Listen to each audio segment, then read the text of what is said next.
होने की वजह से चर्चाओं में बना हुआ है, तो कोई महाकुंभ में अपनी खूबसूरती की वजह से हेडलाइन में बना है। बता दें कि महाकुंभ में माला बेचने ही मोनालिसा तो स्टार बन गई है।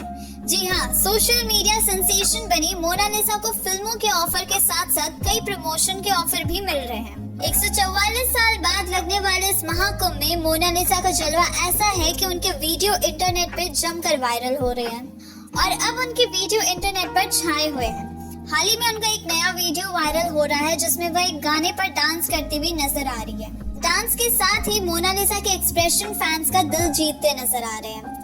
वायरल हो रहे इस वीडियो में आप देख पाएंगे कि मोनालिसा सलवार सूट पहने बॉलीवुड के मोस्ट पॉपुलर जो 1991 की सुपरहिट फिल्म लम्हे के गाने चूड़ियां खनक गई पर डांस करती नजर आ रही है। चूड़ियां खनक गई, देख साहिबा, चूड़ियां खनक गई। तो इसमें दिक्कत क्या है? फिलहाल मोनालिसा के जो फैंस हैं वो आपस में उनको लेकर खूब कमेंट कर रहे हैं। वहीं कुछ लोग मोनालिसा को सपोर्ट कर रहे हैं और कई लोग मोनालिसा को बुरा भला बोलते नजर आ रहे हैं। अब देखना ये होगा कि अब वायरल गर्ल मोनालिसा का इस पर क्या प्रतिक्रिया नजर आता है। साथ ही हम उनकी उज्जवल भविष्य की कामना करते हैं। फिलहाल इस खबर में इतना ही। ऐसी और अन्य खबरों के लिए जुड़े रहे हमारे साथ। धन्यवाद।